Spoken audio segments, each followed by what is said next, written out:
Hola amigos, soy Gustavo González. Bien, veamos en este video del canal Arte Figura lo referente al brillo. ¿Qué podríamos hablar o sacar alguna conclusión técnica para los pintores acerca del color de los brillos? He juntado aquí algunos elementos, ¿no? Y estoy frente a este cuadro en donde habíamos hecho una demo a la prima de unas frutas, y justamente ahí tenemos justamente una parte demostrativa que está incluida en el canal. Dejo la tarjeta por allí. Bien, tengo acá un mango. En el mango ocurre que la piel no suelta, no demuestra un brillo fuerte, ¿no? El brillo vendría a ser entonces ese reflejo de acento máximo de la luz. Es ahí, es un punto en donde refleja, viene hacia nosotros el punto luminoso, el foco luminoso. En este caso, mi ventana está aquí, hacia la izquierda, y es grande, va hasta el techo. Entonces, por ejemplo, en el mango no tenemos brillo. Lo que hace es hacer una luz mate, pero no tiene brillo, es decir, la superficie hace que esa intensidad de luz se reparta de manera un poco más homogénea y degradada, pero de manera suave, mate.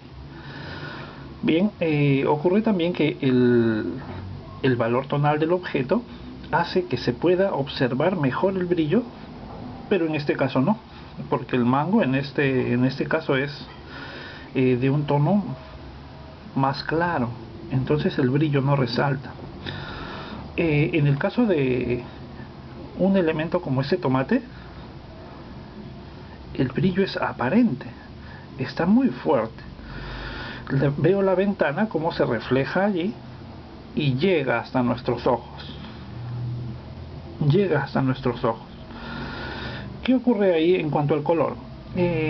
Ocurre un problema grande en los pintores realistas, claro, que cuando están intentando hacer un volumen de un color fuerte, cálido, intenso, así como este rojo del tomate, pues en el momento en que tratan de iluminar hacia la luz, a veces les queda el color pero falso, les queda un rosado o un naranja, y se pierde la cualidad del color mismo del rojo, ¿no? En eso yo no he visto que haya una teoría única, y a veces cada pintor tiene su receta. Bien, pero ¿qué podríamos decir desde la observación? Desde la observación misma, y tratar mediante esa experiencia de observación tratar de concluir algo general para que nos ayude a los pintores. Pues tenemos la idea del color local. La idea del color local de cada elemento, en este caso es como si fuera un rojo vermellón hacia el oscuro. Tal vez tendríamos que obtenerlo en la paleta exactamente ese color, y como es oscuro, favorece a la formación del brillo, a la intensidad del brillo, ¿no? Por claro oscuro. Bien, hacia las sombras notamos que se vuelve un color más intenso en el rojo, más fuerte en cuanto al valor tonal, es más oscuro. Ahí trabajaríamos ya con una especie de vermellón, un poco de carmín, ¿no es cierto?, para oscurecerlo y encalidecerlo. Y hacia las luces vemos que ese mismo color del brillo nos determina cuál es el color del rayo luminoso. Ese color del rayo luminoso va también a afectar toda la iluminación del rojo. Recordemos que es una esfera, entonces tiene muchos planos que van haciéndose más pequeños hacia los bordes, ¿no es cierto? Pero si nosotros sintetizamos, si observamos bien luz, medio tono, sombra, la intensidad del brillo es como un acento más allá de esos tres valores, ¿no? Y vemos que se enfría hacia los bordes del brillo, se enfría, es decir, se forma una especie de rosa un poco crema tal vez, ¿no? Habría que hacer la mezcla. Pero es el rojo, la intensidad del rojo se va aclarando y se va enfriando. Y se va enfriando, es decir, vamos a tener entonces finalmente un color en el brillo que se vuelve más frío que las luces. Las luces vienen allí un poco más con un rojo más claro, pero el brillo hace un reflejo ya de la ventana. Ahora bien, entendamos este asunto. El brillo mismo, es decir, el área iluminada potentemente, tiene como un pasaje hacia la luz. Y luego ya viene la intensidad máxima, es decir, no es un brillo cortante, cortado. Es un brillo mate, va degradándose en unos pocos milímetros, se degrada hacia el área de luz. ¿Ya? Entonces no es tan fácil como poner una pincelada y ya está el brillo. Tenemos que generar un cierto pasaje tonal, que integre el brillo con la luz, así como la luz se integra con el medio tono y este a su vez con la sombra. Bien, lo mismo va a ocurrir con los reflejos. Por ejemplo, cuando estaba el mango aquí, hacía un reflejo de su mismo color, pero es un reflejo del color del mango integrado al rojo del tomate. Lo mismo ocurre con el brillo. Sea cual sea el color del brillo, que en este caso es como del cielo, ¿no? El cielo está en un día iluminado, es un celeste cálido, ¿no? No es muy frío, está iluminado por el sol también. Entonces es un día de un celeste soleado, ¿no? Entonces hay cierta calidez en ese color del brillo, no es totalmente frío, pero sí se va a ver frío por el entorno rojo. Ese es el otro asunto. Recuerden las influencias del color, que todo color débil se va a ver afectado de manera contraria al color que le circunda, al color que le rodea. Entonces si el brillo es un área de un color más débil que el rojo, pues el rojo va a hacer que se vea más frío, ¿no es cierto? Esa es la mezcla óptica que ya hemos estudiado. Bien, entonces ya tendríamos la idea de que el brillo necesita entonces un punto máximo de intensidad luminosa. Esta a su vez tiene una pequeña área que vienen a ser unos milímetros nomás de integración, de pasaje hacia la parte iluminada, y se va integrando con la luz. Medio tono, podríamos dividir el medio tono, el color local podríamos dividirlo entre medio tono claro y medio tono oscuro. Así como las sombras también tienen una intensidad máxima de sombras, ¿no? En el libro de las sombras del taller estudiamos qué ocurre con las sombras, porque es muy bonito la luz, ¿no es cierto? El área de luz es la más alegre, son los colores vivos, pero ¿qué pasa con las sombras? Tendríamos que enfocarnos en ellas, ¿no? Enfocarnos muy bien en ellas y determinar qué es lo que ocurre en esas áreas, así como estamos viendo en el brillo, que viene a ser un reflejo del punto luminoso, del rayo luminoso, ¿no? Un reflejo exacto de la ventana, pero claro, deformado por la superficie del elemento. Veamos este elemento. Este es un durazno y aquí no hay brillo posible. No hay brillo, es una superficie, al contrario, es como una tela afranelada, ¿no es cierto? Si observamos bien la materia, entonces es totalmente diferente. La superficie afranelada pues forma una especie de capa en donde toda la luz queda atrapada, no rebota, así como en estos casos. Y el color mismo del durazno es de un tono claro. El rojo es más oscuro, ¿no es cierto? Debe ser de un tono 5 o 6, el medio tono. Entonces no hay brillo en estos casos, ¿no? Digamos que pintarlo va a ser más sencillo, ¿no? Tiene una sensación semiplana, que si no respetamos, entonces no nos va a quedar así con ese efecto. La luz en estos casos en estos casos de superficie más sencilla, simplemente se van enfriando. En este caso ¿no? Que la luz de mi ventana es fría. Bien, y en cuanto a las secuencias de temperatura, porque hablamos de colores fríos y cálidos, ¿no? Pues ya vimos entonces que si la luz es fría, el elemento entonces tiene una luz fría en relación al medio tono. El medio tono viene a ser más cálido. Y cuando lo revisamos, el medio tono con referencia a la luz y también a las sombras, pues decimos que el medio tono es de temperatura neutra. El medio tono es de temperatura neutra. Ocurre en todos los casos, ¿no? Si revisamos el rojo del tomate, el medio tono, la parte media, es de temperatura neutra. ¿Por qué? Porque viene a ser ambivalente. Es más cálida que la luz, pero es más fría que las sombras. Aquí en el durazno, su medio tono es como un amarillo verdoso, un poco agrisado. Ese color de medio tono es de temperatura neutra porque es más cálido que la luz, pero a su vez es más frío que las sombras. Cuando hacemos una revisión, una observación de 3 espacios, 3 masas cromáticas, y revisamos su temperatura, es así como ocurre en la secuencia.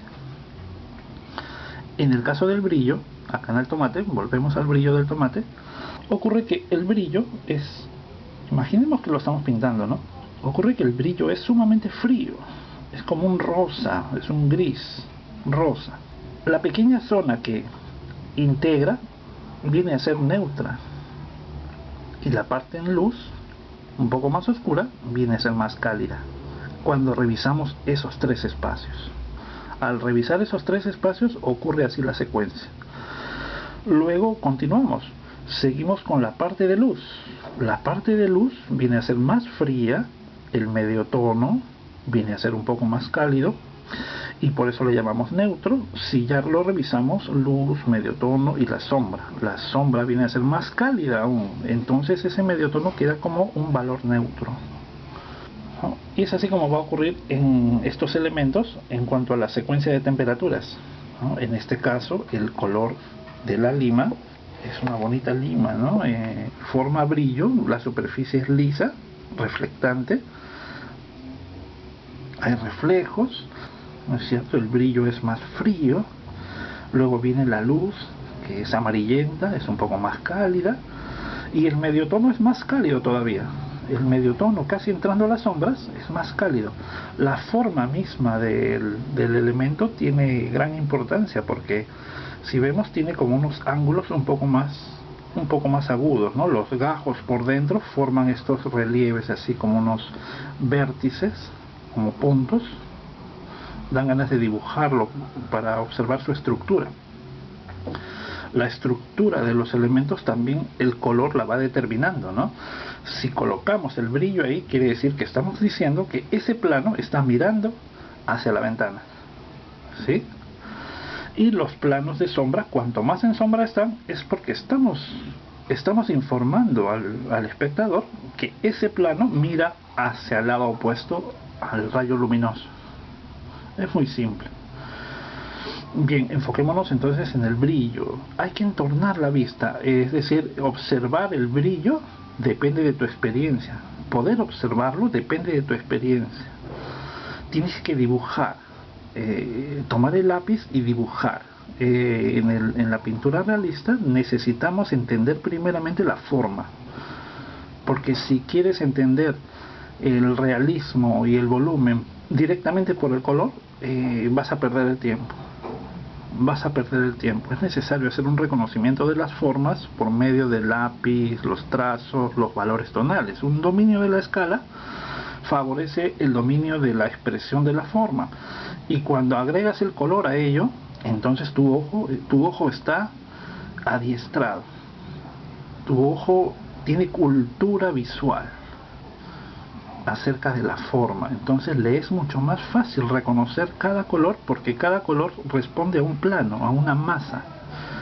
Encuentras el porqué del volumen, la separación por masas, Muy bien, hay otros elementos que guardan ciertas complicaciones más, ¿no? A ver, veamos. Por ejemplo, ¿no? Un metal y una transparencia. Un metal, un vaso, ¿no? Y una copita de metal.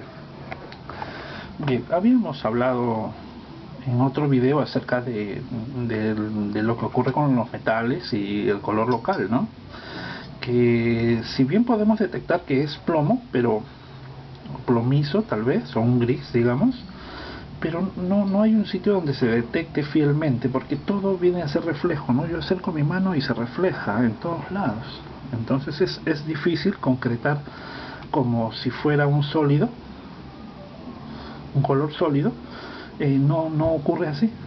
En el metal no. Entonces tenemos que observar bien, ¿no? Tal vez en estos espacios de medio tono es donde mejor se va a dar el efecto del color local. Pero igual yo sigo viendo reflejos, ¿no? O sea, no observo, es como si fuera un color fantasma que se repite en todos lados, pero no está visible en un solo sitio aparente. Bien, pues observemos, ¿no? Tengamos el ánimo de experimentar en cuanto a la observación. No pintemos hoy, solamente observemos. Mucho gana el pintor simplemente observando, ¿no? Cuando te ponen en las academias, en los talleres, un modelo y lo descubren, o viene el modelo y comienza a posar, pues una recomendación excelente sería que te quedes unos cuantos minutos, un par de minutos, unos 5 minutos, 10 minutos, solamente observando e imaginando lo que estás viendo como una pintura. Creo que tal vez ese es el gran secreto de los maestros, ¿no? Que los modelos reales, los temas, podían observarlos en su imaginación como una pintura y la ejecutaban. Porque te darás cuenta que a veces el pintor aficionado quiere representar la transparencia, por ejemplo, pero en su cabeza está, en su mente está la idea de la transparencia y no la concibe como una pintura plana. No entiende cómo hacer la transparencia de un elemento en una pintura plana. Tampoco les es fácil conseguir la tercera dimensión en el dibujo. Por eso avanzar poco a poco, ¿no?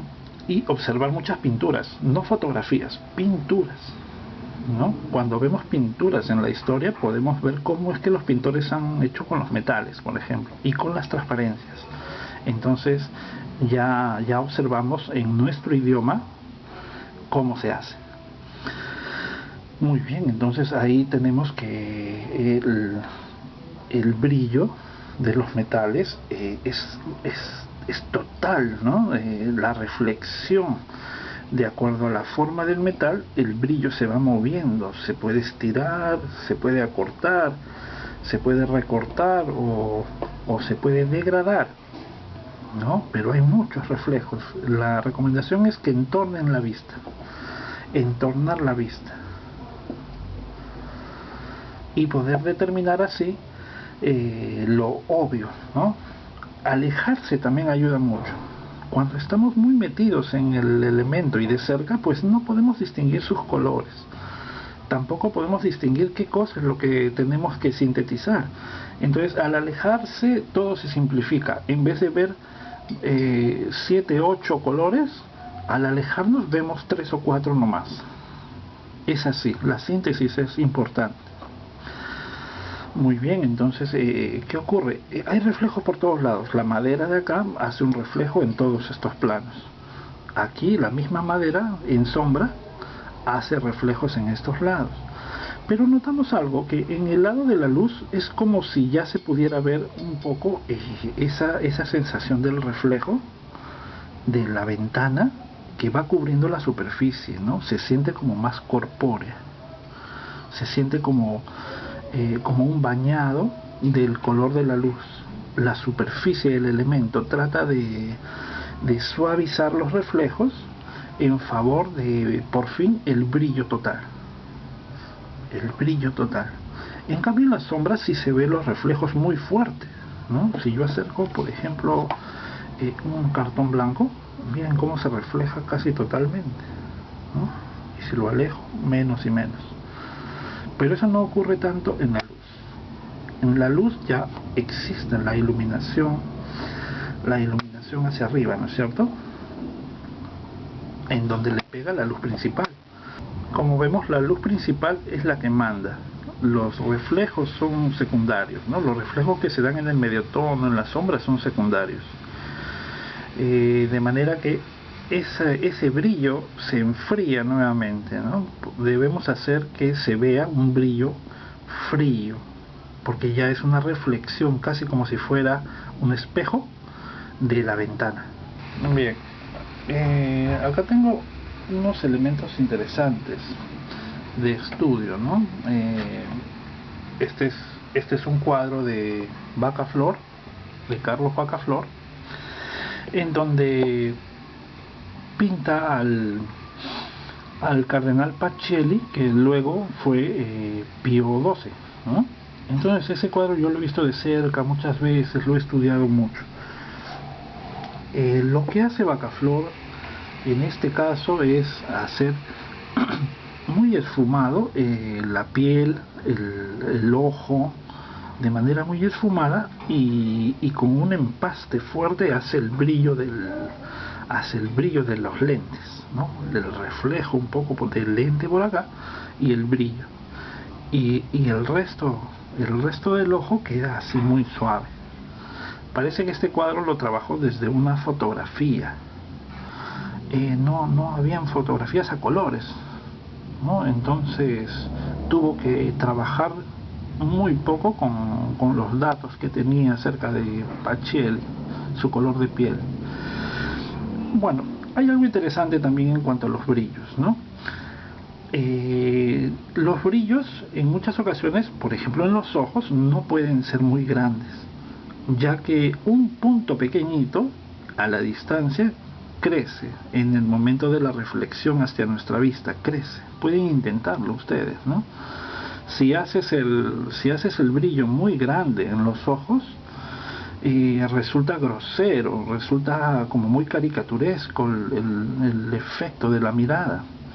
Rara vez podría ocurrir un brillo grande, enorme, ¿no? Tendría que estar la persona delante de un pórtico iluminado, ¿no? Para que el brillo sea tan grande. Un punto iluminado pequeño, así un toque nomás de un pincel pequeño sería suficiente. Será suficiente para que a la distancia se vea un brillo natural. Bien, observemos ahora otro detalle de estos cuadros de Baca-Flor, en donde es el anciano. ¿Recuerdan al anciano de la chaqueta verde? Bien, Baca-Flor hace la oreja, hace su oreja muy detalladamente, ¿no? Con una pintura delgada de sombras, pero el entorno es sombrío, y poco a poco va elevando el empaste de rosas y el brillo frío hacia las luces, ¿no? La intrincada forma ensortijada de las orejas, algunas más, otras menos, pues hace que se vean justamente brillos suaves, luces progresivas, relieves, ¿no? Los pabellones hasta el conducto auditivo que se forma acá muy profundo. Y si el entorno es oscuro, el brillo va a resaltar. Eso lo sabemos por el claroscuro, ¿no? En este caso la piel es clara, él es un anciano italiano, porque este cuadro lo hace en Roma, Baca-Flor. Entonces estos brillos son de color rosa y el brillo máximo es como de un blanco más frío, ¿no? Como un gris muy clarito. Y basta con eso, basta unos toques delicados con el pincel para que el brillo resalte. El entorno es siena, ¿no? Pero fíjense cómo resaltan las luces y los brillos en el entorno oscuro. Bien, no hay mucho más que decir. Habíamos comentado, me acuerdo, hace un tiempo en el laboratorio de las sombras acerca de la escala y los brillos, ¿no? si tenemos un brillo, un tono, un valor tonal cualquiera, en un entorno claro se va a ver oscuro, pero ese mismo tono en un entorno oscuro se va a ver más claro, y si el entorno es más oscuro todavía, resulta que nos parece de un tono claro, es decir, el mismo gris podría parecernos tono 3, tono 5, tono 8. Se desvirtúa la escala lógica por el contraste. Hay que tener en cuenta eso, ¿no? Hay que tener en cuenta eso. Por tanto, ya casi para terminar, notamos entonces que en algunos elementos, como por ejemplo un caballo, ¿no?, de oscuro azabache, los brillos son muy notorios. La forma se determina por ese contraste de las luces sobre ese cuerpo que hace una silueta oscura. En cuanto al color, pues siempre habrá la secuencia. Entonces, en este caso, aparentemente si vemos la sombra, ¿no es cierto? La sombra es fría. Esa sombra proyectada nos indica que hay una luz del sol. Entonces todos estos brillos deben ser más cálidos, ¿no? Deberían ser más cálidos todavía, ¿no? Se forman entonces pequeñas luces, un poco más rosas, un gris más cálido, y luego se va enfriando progresivamente hacia las sombras, ¿no?, que se ven como de un tono gris violáceo, ¿no? Bien, habría que estudiar cada elemento. Por eso es que se nos pide en los primeros años hacer bodegones. Este es un gran bodegón, es mi bodegón favorito de toda la historia del arte. Es de Chardin, ¿no? Miren la calidad con que Chardin puede interpretar cada elemento, cada textura, y miren los brillos, no los deja de lado, ¿no? Los coloca, y sus bodegones eran grandes, alegóricos. En este caso, miren, él pone ahí los premios en base al arte. Está la escultura, la arquitectura, la escritura, y la pintura con la paleta, ¿no? Les recomiendo. Chardin es un artista de estudio. Entonces notamos ahí como él capta por toques sinceros los brillos de cada elemento, los brillos de las monedas, los metales. O sea, él gozaba con hacer el color de los brillos. Muy bien, ¿no? Podemos detectar que es una luz fría. Las sombras son cálidas. Las sombras son cálidas, ¿no?, de todo el elemento, de todo el entorno. Entonces esos brillos son intensamente fríos en relación a sus medios tonos y a sus sombras. Yo creo que eso fue todo, ¿no? Podríamos hablar en extenso sobre otras temáticas acerca del color. Les recomiendo los libros del taller, en donde sí tenemos ejemplos y esquemas explicativos, ¿no? Hay demostraciones en video también que vienen con los libros. Para este tema tienes el laboratorio del color y también el laboratorio de las sombras. Dejo abajo los enlaces, ¿no? También tenemos otros libros más de pintura si ya estás dentro del tema del óleo. Bien, amigos, les mando un abrazo. Muchas gracias por acompañarme. Hasta luego.